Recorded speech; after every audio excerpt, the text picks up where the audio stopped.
Hello you lovely people and welcome. Today I'm going to be taking a look at Top Mach Studios T-7A Red Hawk. Now I apologise for the gap in between my videos, between doing the Jaguar and putting this one out. I've been unwell, so I just apologise for my lack of videos, basically having to put out those DCS videos just for the hell of it. So anyway, back on with the review. So Top Mach Studios have kindly sent me a preview copy of their latest update build, which has been out for a little bit now. So I'm going to take a look at that, some of the history of the aircraft and what this flight model is actually like. So I'm going to start with the liveries. So click on this page here. As you can already see we're in a Thunderbird livery, and you get all 6 aircraft with the tail numbers. So that being 5, this one being 6, this one being 3.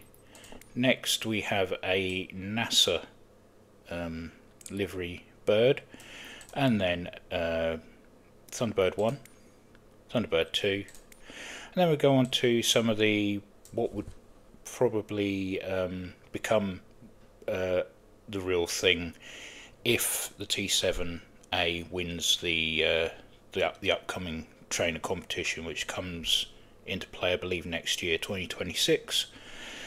So you've got the 49th Fighter Training Squadron there, Thunderbird 4, scroll over a bit further.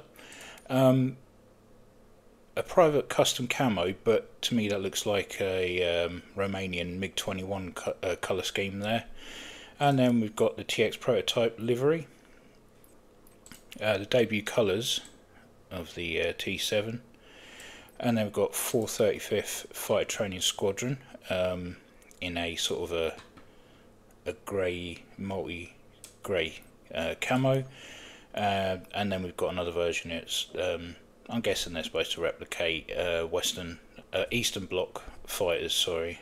Then if we come along further, we've got the 87th Flying Training Squadron there. The USAF EMD aircraft 217002. First Reconnaissance Squadron based at Beale Air Force Base, and then we have the did I miss a couple there? Yeah, 90th Flying Training Squadron, 25th Flying Training Squadron, 560th, and then we've got the 509th Bomb Wing here. So I'm just going to go with the debut colours, just because it's more fitting for the actual aircraft. If I can actually find them, give me a second. There we go. Going to jump into the bird. I'm going to fly from RAF Lakenheath just because I know the area. And we're just going to take a walk around the aircraft.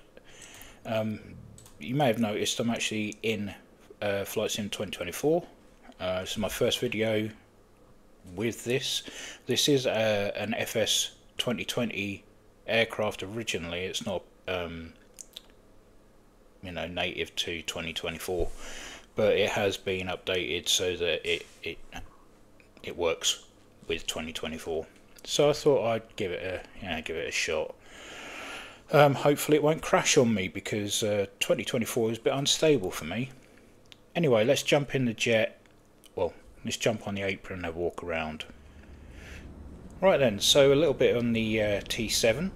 So it has been built as to take part in the TX competition that's going to be taking place in 2026. This competition is looking to replace the T-38 for the United States Air Force, and there's also a possibility that they're going to try and eye themselves on the Navy Marine market as well, hopefully to replace the T-45 Goshawk, For that, they are considering doing a T-7B variant with a strengthened undercarriage and rear fuselage. Like I said before, this isn't a 2024 native aircraft, so you can't pull any of the pins off or the blanks or the chocks, but you can admire some of the work that's being done. As you can see, textures are really nice. The modelling on the aircraft itself is really nice. Strangely enough, the T-7 was originally dubbed the T-7A, designating that it was an electronically engineered aircraft instead of hands-on, basically. So it's a new wave of concept, really, in design and engineering to get it onto the apron in one piece like they have. Now onto the engine. That has an interesting story. It has the General Electric F404.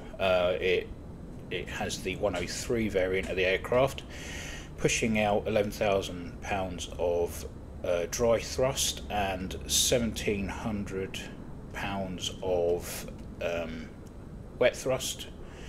So not a slouch.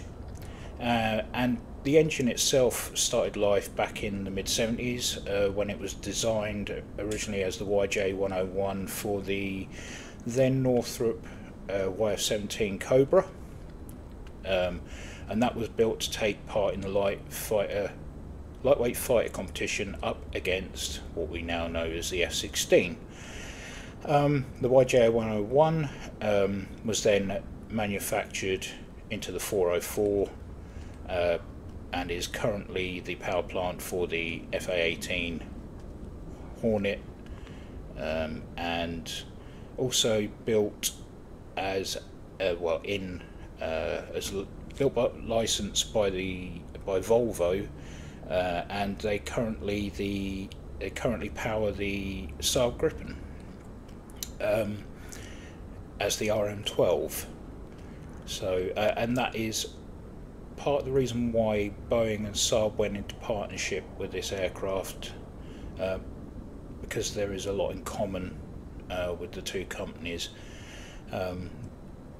So there you have it. The YJ101 being the very first variant, and then splitting off, powering three different aircraft: the Gripen, the T-7, and the FA-18 Hornet. The Hornet variant, the 402, pushes out 11,000 pounds of dry thrust and just a little bit more in wet at 17,250. Could be wrong there, but it's not much more, but there you go. So we've had a good look around the outside, and it does look good, I will say. It's a beautiful looking aircraft. Let's jump in and take a look in the cockpit. So when you first get into it, obviously everything's cold and dark. We have a cover for the HUD up front there. All that will change once I apply power to the aircraft. There are a couple of ways of powering the aircraft. We have a choice of ground power units. A will come out the left hand side, and B will come out the right hand side. So depending on how you're parked on the apron, you've got a choice of which side of the aircraft you have your ground power on, and also you have the switch to turn it on there. So if I switch on A there, switch the power on, that applies power to the aircraft, and we can go around and do all the functionalities as you would do as if the power was on. Now to get rid of this remove for flight, we just switch on the battery button, and there we go, we've got our HUD. So we just switch that on. Okay, so looking around, I'll be honest, I'm not a great fan of electronic cockpits, but here we are. That's the the way things are heading. I'm a steam gauge person myself, and manual navigation, this takes a lot out of that, but you know, less time messing around in the cockpit, I guess you have more time to look around and concentrate on flying. So let's start with the left hand side. Like I say, you've got your power units back here with the on off button. We'll switch it off now because we're running on battery, and we get rid of that just by clicking the switch there. We have a Dell button here, which if you push that, Dell and his brother Rodney will turn up in their three-wheeler. Here, if you don't know Only Fools and Horses, you won't get that joke, so I apologise to most of you. We've got an emergency hydraulic switch there, and we have our volume controls for various things inside the cockpit. Our throttle. Under that we've got engine crank, and above that we've got the APU. We've got rudder trim there. Takeoff trim's not operational at the moment. We've got FCS gain override there, and reset button, which is also inoperable. Test function here, fire test, doesn't seem to do anything at the moment, but yeah, we go up a little bit further. We've got external lighting here, so we've got formation lights there, position lights, our anti-collisions, taxi landing light, and our external light mode. So we've got normal, emergency and off. Over here, parking brake. Up a bit further we've got UFCD reset, so up front controller up here, and then we've got the MC reset, which I'm guessing could be mission computer or something along those lines. We've got auxiliary battery and our generator switch there. Got a vent that we can open and close, gear handle, our horn, or no, not horn, the downlock override, sorry. Been flying the A10 recently, and there's a gear horn in there. So pull this lever, it'll open the canopy. We'll leave that for a minute. Up there we've got emergency landing gear extend switch, auxiliary flaps, so if you're not getting anything from the fly-by-wire, you can hit those and they'll come down manually. APU fire extinguish and engine fire extinguish. This is the large area display, or LAD. Now on the real aircraft, each of these sections are resizable to any size that you want, and you can move them around. In the flight sim, what Top Mach have done is they've just made it easier. There's no point in having all that functionality in something like this when all you're going to be doing is flying. There's no need to take it that extreme. So what they've done is they've set two pages. They've got this layout here, and they've got that layout there. But what you can do is you can go into each individual one and switch it up to whatever you want. So environmental control systems there, and we'll go back to there we go, put our FCS there, go to nav. You can change it around, swap it around, do what you want. I was just trying to remember what it was in ADI, that was it. So nothing operational along the top here, but like I say, everything around here you can zoom in and out. Most of the functionality is there.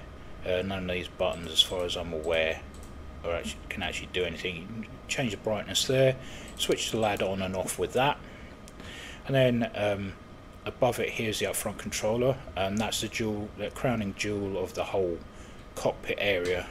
Well, I'll come to that last because I think this little device here is fantastic. We have our artificial horizon with barometric pressure change knob there, so that you can zero out your altimeter. This would be a mode select switch, but as far as I'm aware it does nothing. And then we come over to the right hand side. This is our engine instruments. I'm guessing it's some sort of EFI. So we've got oil pressure, fuel flow, nozzle positions, RPMs, temperatures, hydraulics, batteries, and then we've got fuel. what Joker is and what Bingo is, and we change the brightness on that. Come back down here, got another vent that you can open and close, got one in the pedestal there. Flight stick. Here we've got defog lever, so we can pull that all the way to the top and back. Under that we've got the anti-ice, little cushion for the wrist there, and then we've got the ECS BOS switch on off there, cabin pressure, bleed air, and here's the temperature of the cabin, oxygen, and internal lighting. Back here, nothing, but we do have a moving flashlight for night flying. Okay, so that then brings me to the up front controller. Now down the sides I've got volume for the comms. We have down here we have our brightness for the UFC, brightness for the HUD, and which mode you want the HUD to be in, whether it's night, day, but unfortunately it's inoperable at the moment, so manual brightness is dependent, as you can see. Okay, so then you see very busy HUD.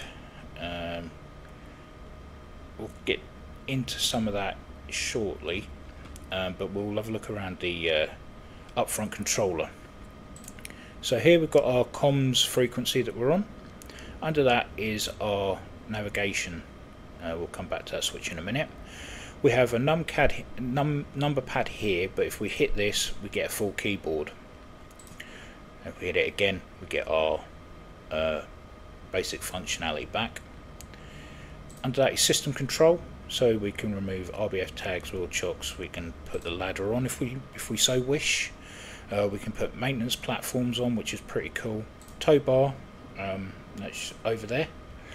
Avionics bays, we can open those up, and we can also bring up a electronic flight bag, which gives you basically what you have here, but it gives you a sort of a universal approach to everything that you can get in most of the aircraft in flight sim. So hitting EFB will take that away. You can make the pilots visible in the front and back. I'm in head tracker mode, so at the moment, oh no, there we go, that's right. So put the visor up and down on the pilot's helmet. I don't like it with the pilot on. Some people like it for added immersion, but I like to be able to get to the switches. And then the pilot in the back as well. You mess with his visor and their equipment. And then you've got show head and cold and dark pilots as well. So hit back, and now we're back to our main page again. Frequency on COM2, which we can change at any point. If I go 128.550 into there, and now we have a frequency change. And then coming across here, these four change the, well actually these five change the screen entirely. These ones are just extras of other pages. So we've got mission altitude, low altitude warning on or off, backspace and clear, altitude hold, which will hold your altitude wherever you hit that. GPS ICAO, I'm not 100% sure what that does. That is the one thing on here that I don't really understand. We've got our VOR frequencies there, so if you're going into Coningsby, you can do 111.150, hit that, and now we've got ILS frequency tuned in there. We put our heading in, 320, and then that'll change our heading hold to 320. Change the Joker, so we'll change that to 1,000 pounds of fuel. There we go, changed. If we want to change Bingo, we'll swap that down to 500, and now Bingo's 500. Under that we can do TACAN, so Coningsby is 48 X-ray, so do that, and then you hit the X there, If you don't put the X in, it won't change it. So now we've got 48 X-ray for the TACAN, and our ILS will come into play once you're into the once you're getting a signal. Nav set. Now we can change this between GPS, TACAN, and Nav1. So Nav1 will now read off of the VOR, TACAN will read off of TACAN, and GPS will read off flight plan, of which I don't actually currently have one in there. And then Nav hold will basically hold your wherever you're going to, whether it be a TACAN, an ILS, a VOR, or your flight plan of choice. Over here is your transponder. Go to mode 4, put in 7413, and now we're going to squawk 7413. So that's this page covered. I'm going to hit this one. Now we've got our navigation data up the front here. I know we have it here, but it saves you pointing your head down. And you can change everything on the fly here, which is handy because it's just more eyes front. So, and we hit that to get back to this one. Now if we go to TSD, actually no, I'll show you TSD in a minute. And that's quite a cool one.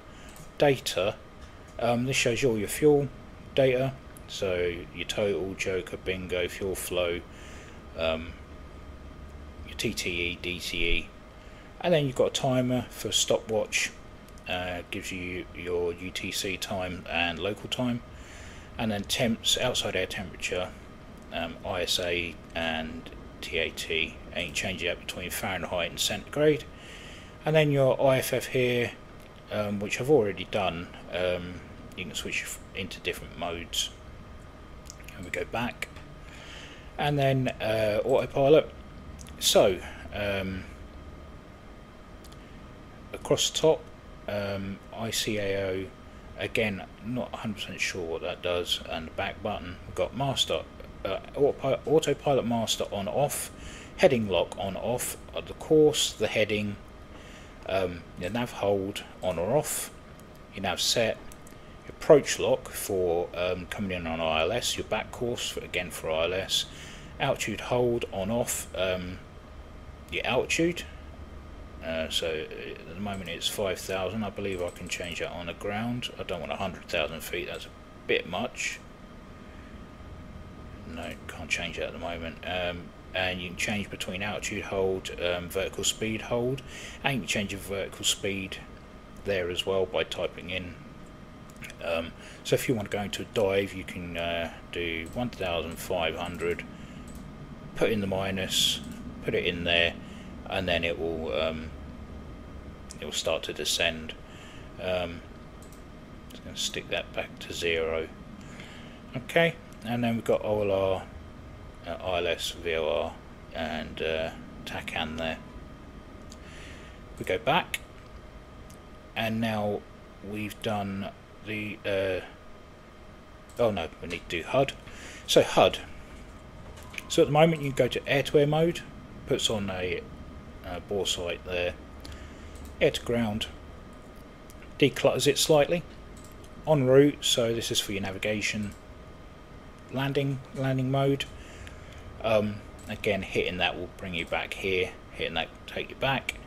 You can put a FLIR video on here, so it imitates forward looking infrared, or you can put synthetic video, which is no real different to artificial horizon colours.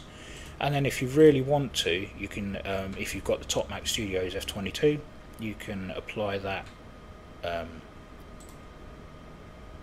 HUD to this as well. Now, TSD, as you can see, we have what looks like a radar. Okay, now you can set off-site so you can see what's behind you as well. Put your flight plan in or out, depending if you've got one in. Nav aids, pretty simple really, and radar will take the radar implementation off. Range, you can zoom out. As you can see, we've got someone there. and we can also zoom in again.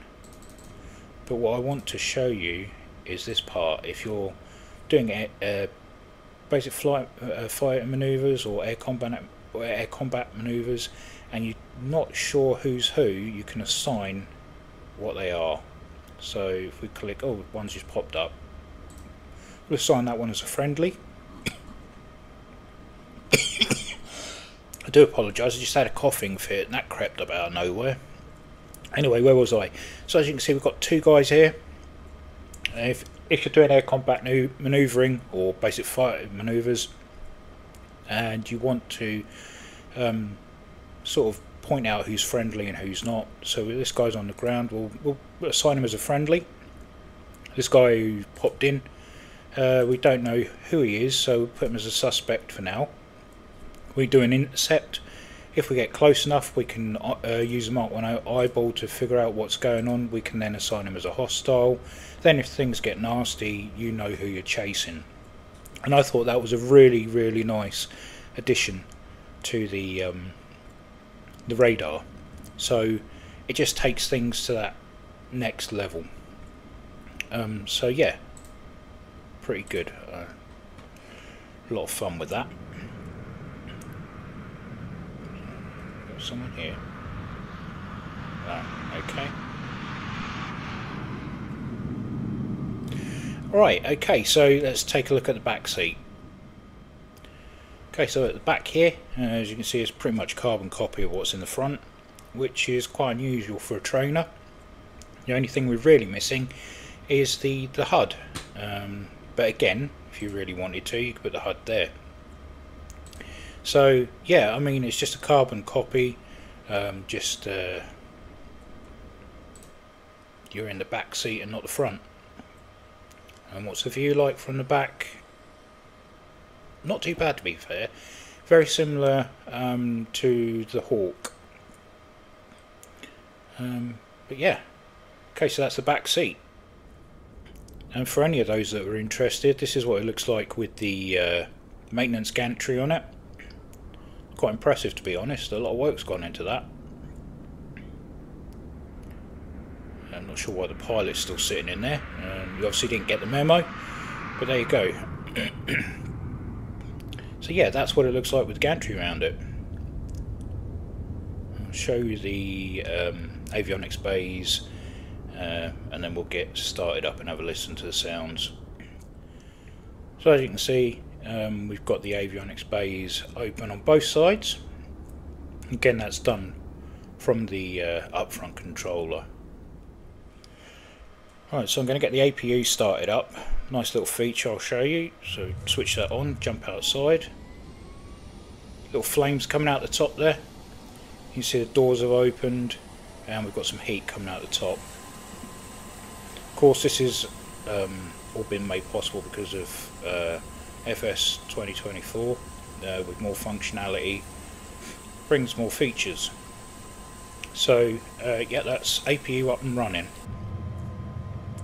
Let's get some lights on. They should have been on in the first place. Put anti-collisions on. Okay. Get the engine started up. As you can see, we've got APU gauge there. Our main engine gauges here and here, so we've got another page there for the engine. Once get M1 into gets to 1%, I am going to flick this button here, introduce the fuel flow. There we go, pressure's rising, hydraulic pressure's going up, fuel flow is kicking in.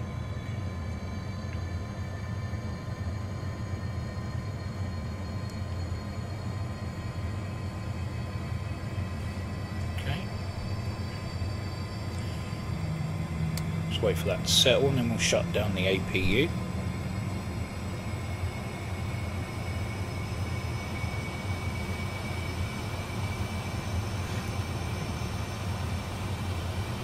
Shut down the APU there. Okay, let's have a listen to the sounds.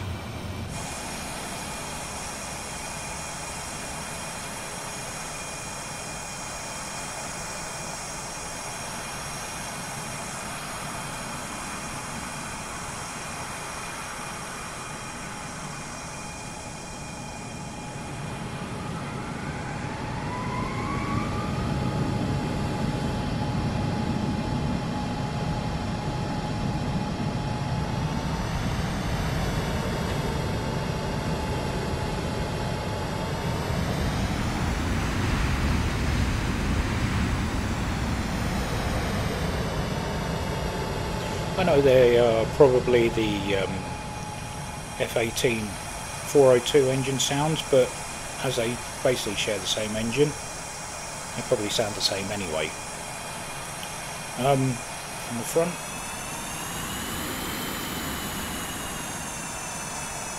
okay, sounds are good.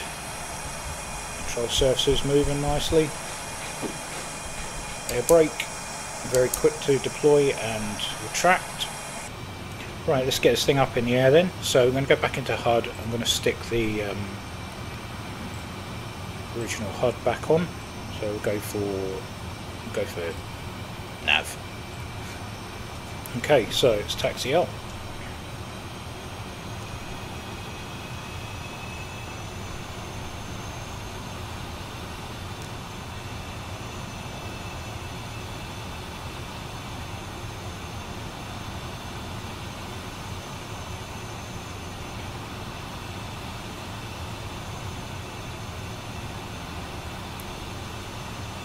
Okay, it's only going to be a short hop out to the wash and back.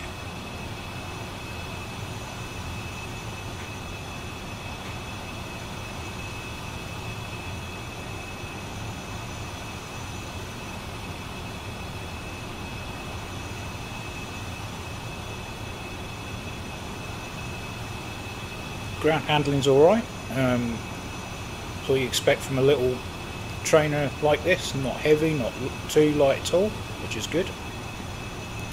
You want it responsive but not too responsive.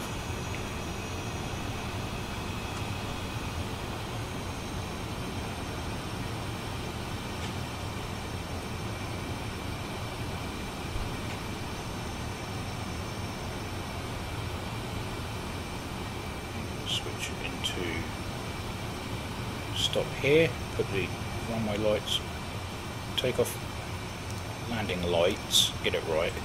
Arm and seat. Oxygen on. Okay. All looks good. Time to get up in the air.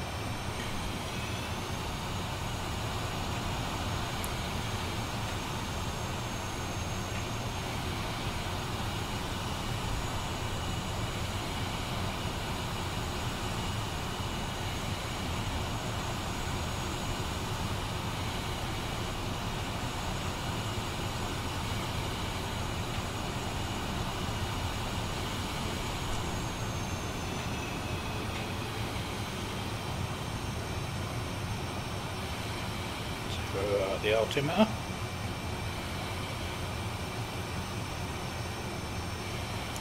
Okay. Right, so apply some power.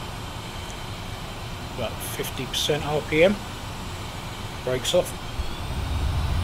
Burners on.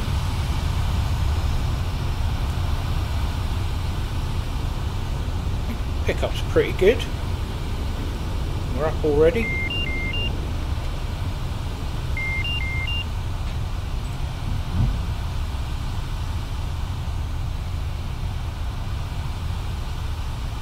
Sure why we've got master caution there. Caution lights come out of burner. Okay.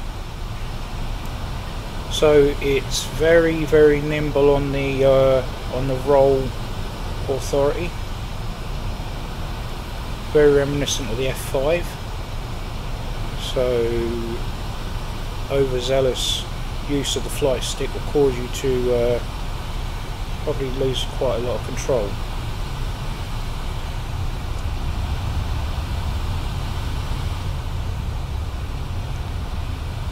Get up to altitude, about 10,000 feet.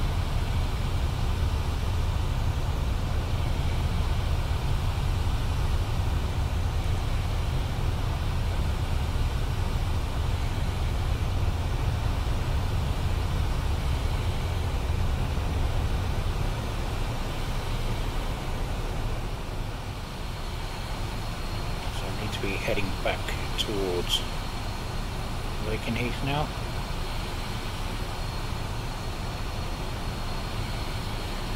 Altitude hold on.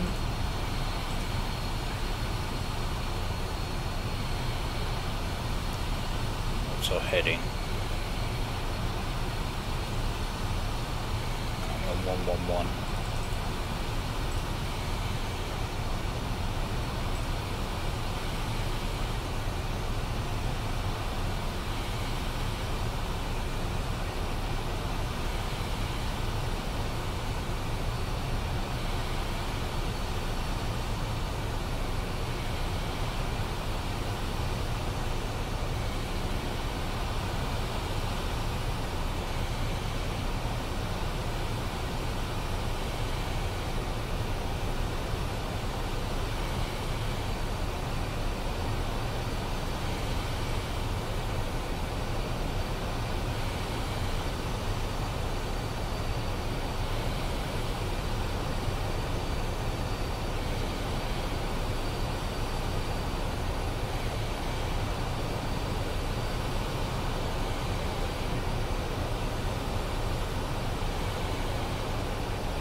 So that's RF Mara.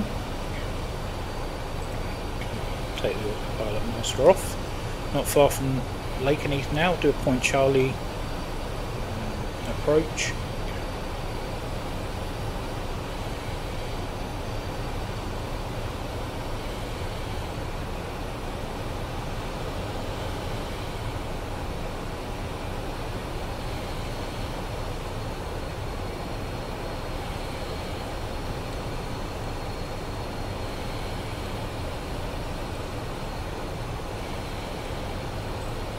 Back.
Like hitting a barn door with the air brake open.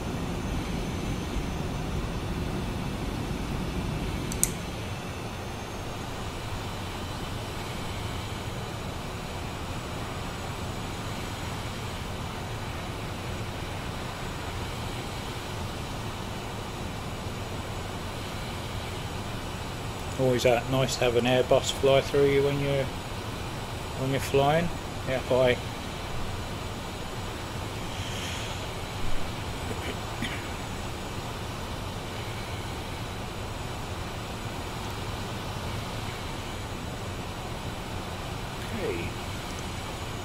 Brake into the pattern,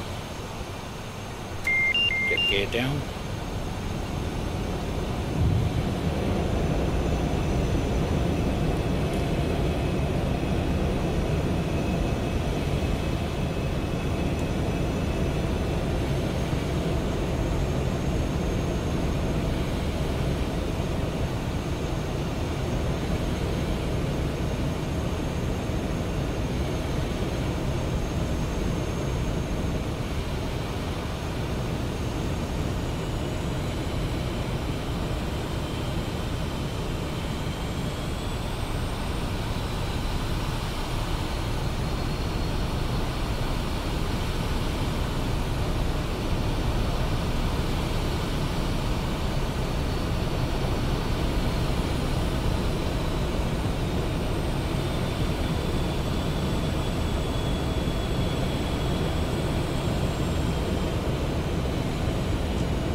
look out.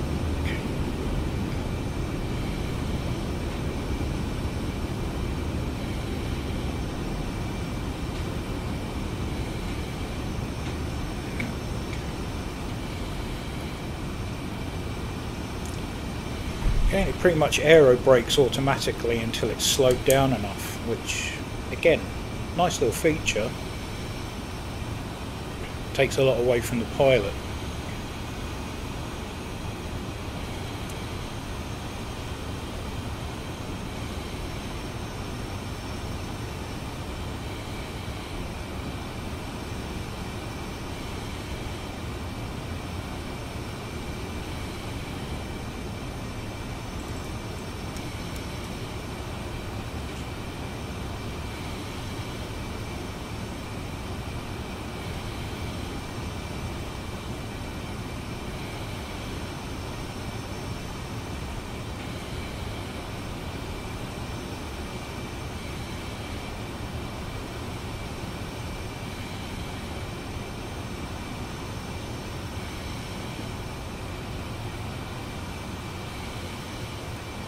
Right, I'm just going to park this here at last chance. There's no point in taxiing all the way back to parking.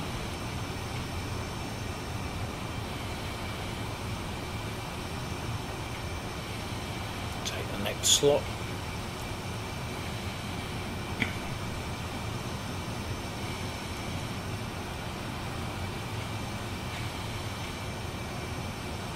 Okay, park up here. What I'm going to do now is just going to quickly show you night lighting, and then we'll go on to the summary.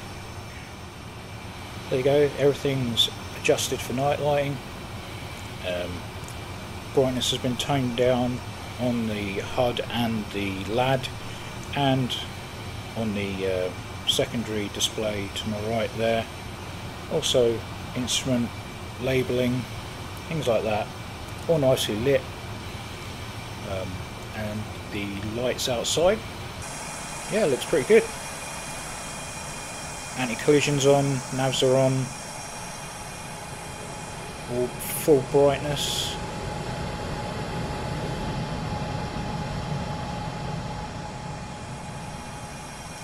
One thing I haven't looked at is the afterburner effects in the dark, so I may just do that quickly. I know the parking brake is on, but I don't know if that will disengage, so I'm just going to get the system control on, put on the wheel chocks. Don't know if that's going to make any difference at all. Again, it's power up.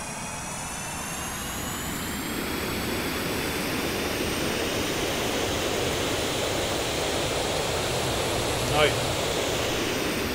Okay, so if I keep the brakes on. Oh, it's a shame. It would have been nice if that had kept it in place. Try it again.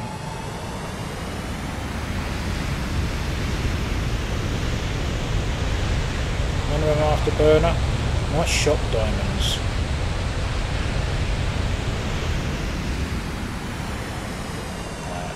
Can't push it any further than that unless I do it really quickly. Whoa! Mamma mia! That's pretty. Anyway, before I run myself onto the grass and deplete all my fuel, I'll leave it there. Let's go on to the summary. Okay, so for start off, it's I will say it's a really nice looking trainer. Good configuration, ready for when you move on to your aircraft of choice. I'm guessing with this being with the F-22, F-35 in mind, hence the twin tail and the configuration of the whole thing. Whether the F-47 will have anything like this remains to be seen. Now, considering apparently it's been flying for the past 5 years and nobody's ever seen it, but it'd be interesting to see if Boeing has implemented any training characteristics into the actual trainer before, you know, moving on to the next port call. So yeah, good looking bird. Handles well. Twitchy on the roll authority. Can sometimes catch you if you're not ready for it, so you need to be aware of that. Throttle authority seems to be, I don't know if it's my setup, a little bit hit and miss. If you're over 50%, it seems to speed up to around about 500 knots. If you're below 50%, then you start to bleed off quite a lot of speed, and you can end up getting below 100 knots. So it's something I'm going to have to look into. But a fun little plane. Like I say, great handling, ground and air. If you're used to the F5, then the roll authority thing will be nothing for you, because obviously you've got something to be used to. But other than that, I mean, the sounds are good, as you would expect, and the cockpit functionality, considering it's not my area of expertise, is actually very user friendly. I mean, I could jump straight in and pretty much fiddle around with all the modes and stuff without getting lost in any of it, which is always a good thing, being a trainer. And if you want something simple to fly, this is perfect for that. There's not much more else I can say about it. I mean, it's a nice little aeroplane. For fans of digital aircraft will absolutely love this. Autopilot functionality is great, and like I say, everything is very user friendly. Everything's very easy to start up. It's very simple to use. It'd make a great lightweight fighter, I would say that. Just put some wing stores on there and some armament, and you've got yourself a nice nimble little fighter. So I mean, that says a lot for the aircraft, considering it's a trainer in itself. And I think it's even possible that Boeing have eyed that market in itself regarding the Red Hawk, so it remains to be seen. Depending on whether it wins the TX competition next year or not, I guess we'll see if we any progression from the program. But if you're looking for a fun little up-to-date, user-friendly and very simplistic electronic cockpit, which I'm very surprised at, because I can get confused very quickly with that sort of thing, this is, yeah, it's great to use. Priced at roughly £27, or just under, but I believe Microsoft have it on the store at the moment on sale for just under £24, so not too bad. I mean, at full price, I think that might be a little bit high. Around about £25 mark, I would have thought, for a trainer, but then again, it has lots of functionality. Anyway, yeah, their F-22 is a fun flyer as well, and the B-2 was fun to fly when I reviewed that. So they are a very reputable company. I can't speak at the moment, I do apologise, and their products speak for themselves, really. So yeah, great stuff. So if you got this far and have dealt with my ramblings, I appreciate it, and as always, take care, and I'll catch you in the next one.